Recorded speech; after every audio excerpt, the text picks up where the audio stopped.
Beloved family, I welcome you today. As we are counting the days and hearing many revelations concerning the coming rapture of the saints, we have another great experience to share with you. If you are seeking clarity about the second coming of Jesus and want to understand in simple terms how that day will be, please watch this video to the end. This child was shown a series of events that will take place on that day, and I promise you, you will not regret giving your time to watch. It will help prepare your heart and open your eyes to the truth. Please, brothers and sisters, kindly comment where you are watching from so we can connect with you in love and prayer. Let us know your city, your nation, and even how you are doing today. We truly care about each one of you. I will begin reading. Hello, dear brother. I hope you are doing well today. My name is Alicia Donwell. For clarity's sake, it was my daughter who had this vision during a time of prayer and fasting, and I felt the strong need to share this experience with you and with the entire world. I know many people have come forward with their own revelations, and some even claim they were shown a date for the rapture. I am not here to dispute or argue about dates. No, what my daughter saw concerning the rapture is something entirely different. It is a message for those who truly long for the coming of Jesus Christ. It is not about setting dates, it is about being ready. I will reveal everything just as she told me, but I will explain it in a way that everyone can understand clearly. I remember the very first time the Lord began to open my heart about the season of His return. It was not a dream at night nor a vision in the day, but rather a quiet stirring deep within me. I live in South Carolina. For years, I had read the Bible and heard many preachers talk about the rapture, but there was something different about the way the Spirit pressed it upon me that Unveiling my daughter had this experience. I told myself that if Jesus had let me know His coming was very near, then I could not just sit and wait. I decided to start fasting and praying. It was not something I had planned before, but I felt that God was leading me to set time apart. I told my daughter, Eliana, that we would begin this together. She was only 12, but she was mature enough to understand the things of God, and I had seen her hunger for prayer since she was little. I remember how she would sometimes ask me simple questions like why Jesus had to return or why people needed to be ready. I did my best to explain with the scriptures I knew. I told her that the world was running fast toward an end, and that Jesus promised He would return for those who were ready. I told her that no one knew the exact day or hour, but we could see the signs. I wanted her to know that the most important thing was not about guessing the date but being ready at all times. In those final days, that's on the 10th of September, our prayers became more intense. We prayed longer than before, and there were moments when I would feel my whole body trembling as we worshipped. I had no clear picture of what God wanted to show us. Around evening time, something unusual happened. As we were singing, Eliana's voice suddenly grew quiet. She stopped in the middle of a song and held her chest, then slowly knelt down. I was worried at first, but then I noticed her face. She was not afraid. She looked like she was listening to something I could not hear. Her eyes were closed, and tears began to roll down her cheeks. I knelt beside her and kept praying softly. After a while, she whispered that she was seeing something, but she could not explain it yet. I encouraged her to stay in prayer and not to be afraid. My own heart began to beat fast, because I sensed that this was the moment we had been waiting for. After some minutes, she opened her mouth and began to speak slowly. She said Jesus showed her many churches and cathedrals all over the world. Inside, people were worshiping, singing songs, clapping, and some were even on their knees in prayer. Everything looked normal, like a usual Sunday service. Then, suddenly, she heard a loud trumpet blast. It was not like any sound on earth. She said it was so sharp and strong that it shook the whole place. At that moment, only a few people were taken up. She said they disappeared so fast, rising into the sky, while the rest were left behind still kneeling, clapping, or standing with their hands lifted. She said her heart broke because she saw many who thought they were ready, but they were not taken. She wept as she explained it to me, saying it was too painful to watch. Eliana also described seeing those who looked like they were covered in false light, almost like genies.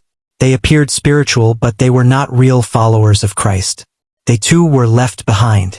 She said they were confused, looking around in panic, crying, and asking what had just happened. Some screamed in fear, others held their heads, running in circles, not knowing what to do. Eliana said that after she saw the confusion in the churches, Jesus told her to look up. When she lifted her eyes, she saw the people who had been taken. They were already in the sky, rising higher and higher toward Jesus. She said they all had a bright and clear mark on their forehead. It was not like anything she had seen on earth. The mark shone with light, and she knew in her spirit that it came from God himself. Jesus then explained to her that this mark was the sign of those who truly belonged to him. He told her that only the people who had believed in him with all their hearts, and who had accepted him as Lord and Savior, were given this mark.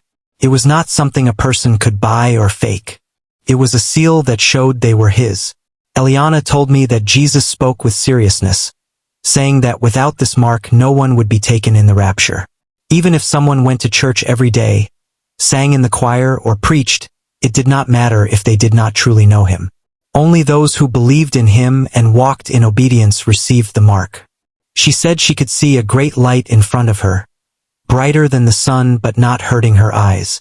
She said she felt pulled toward it, and her whole body felt lighter, as if she was no longer kneeling on the ground.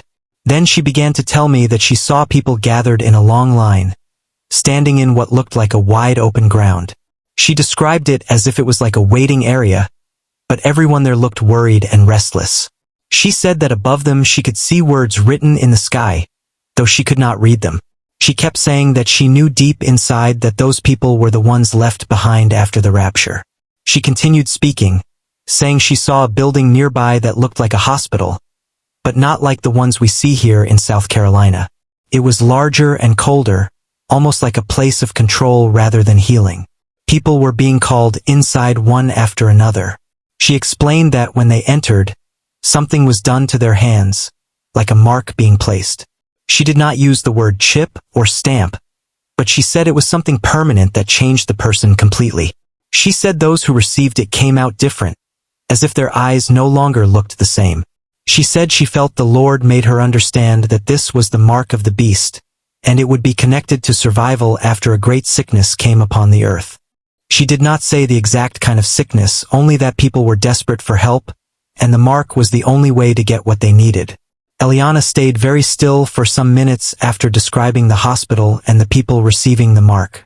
She said the scene around her shifted.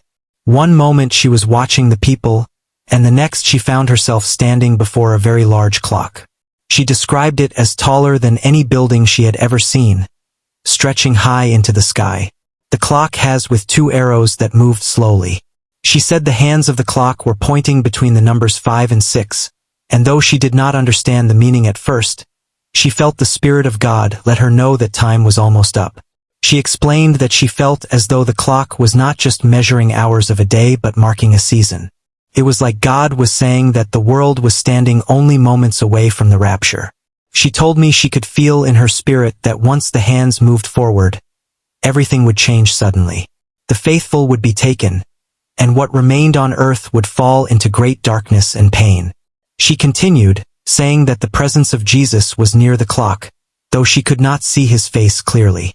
She only felt his nearness, like a strong light standing behind her.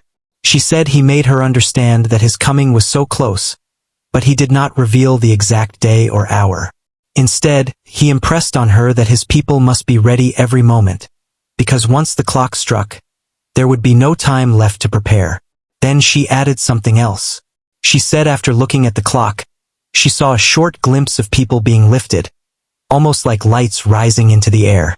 She did not call it the rapture, but she said it was clear to her that those lights were the children of God being taken away before the time of tribulation began. She felt peace watching that part, knowing that Jesus was keeping his promise. When she finished describing the clock, she leaned into my chest, exhausted. It was as if the vision had drained her energy.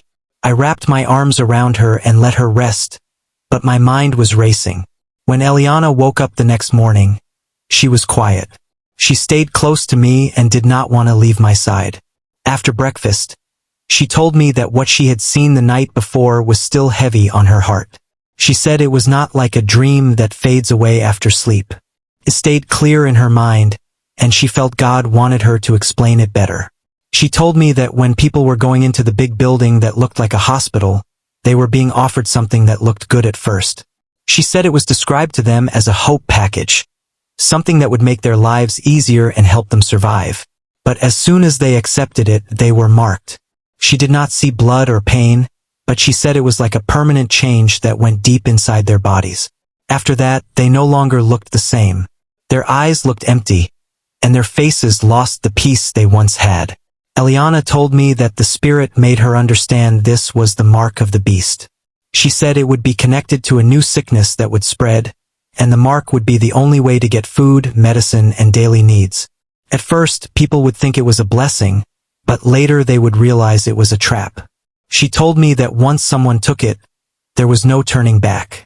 It was not just about the body but also about the soul. I asked her how she knew that. She said she felt the Lord let her know that anyone who took the mark was lost forever, because they had chosen to trust man and Satan instead of trusting Jesus. She said she felt the sadness of God over this, because many people would rush to take it without thinking of the cost. Hearing my 12-year-old say such things broke me inside. I had read about it in the Bible, but now I was hearing it through the mouth of my child who had seen it in a vision. I could not stop crying. I held her close and prayed over her, thanking God for showing us these warnings before it was too late.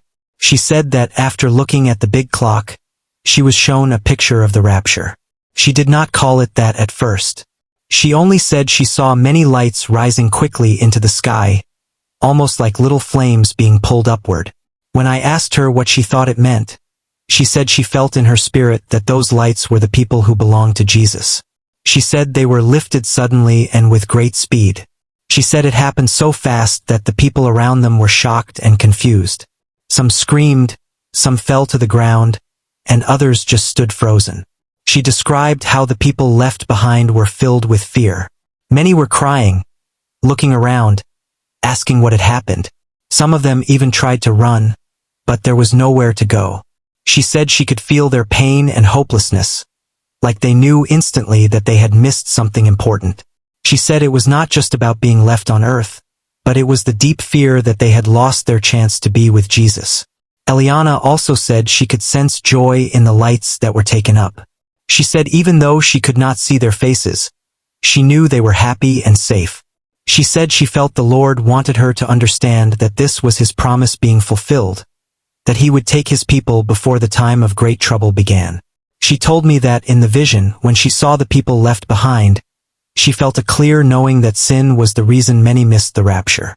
It was not because they never heard about Jesus, but because they refused to let go of things He had warned against. She said she could feel the disappointment in their hearts, like they had wasted their chance. Eliana explained that God was letting her know that simple things people treat lightly, like lying, unforgiveness, pride, and secret sins, were enough to keep them out. She said it was not about being perfect but about walking close with Jesus every day, being honest with Him, and repenting quickly when one fell. As she spoke, she became emotional. She said she felt the sadness of Jesus, not in anger, but in sorrow, because many people knew the truth yet ignored it. She kept repeating that people think they still have time, but time is almost finished. She said the clock she saw showed how close we are, and that no one should be careless anymore. Hearing her talk this way at just 12 years old broke me deeply. I could see she was not just repeating words but carrying a message that was far bigger than her. I sat beside her, hugged her, and told her that I believed God had trusted her with this warning because He wanted people to listen, especially the young ones who often think they have their whole lives ahead of them. Looking back on what happened with Eliana, I know in my heart that God was not just speaking to my daughter but to all of us. What she saw on September 10th was not a story to keep inside our house. It was a warning for the church, for families, for anyone who still thinks they have time to play with sin. Jesus has not given us a date, but He has made it clear that His coming is very close. The rapture will happen suddenly, and those who are not ready will face the pain of being left behind. The mark of the beast will not be a small matter. It will decide eternal destiny. Once a person accepts it, there is no turning back. That truth is heavy, but it is also loving, because God is warning us ahead of time so we can escape it. As a mother, I share this with a trembling heart. I do not want anyone to miss the rapture. I do not want anyone to fall into the trap that Eliana saw. The only way is to stay close to Jesus. That means turning away from sin, no matter how small people think it is. It means forgiving others, living in truth, and walking daily with God.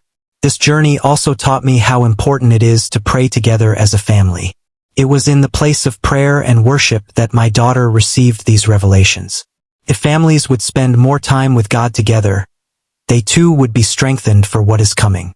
So I say to every believer, take your walk with God seriously. Do not let the world distract you. Love one another. Pray daily. Read and study God's word like your life depends on it, because it truly does. These are not days to be careless. These are days to be alert and ready. I believe with all my heart that if we hold on to Jesus, He will keep us safe and take us with Him when that trumpet sounds. May we not be left behind. May we all remain faithful until the end.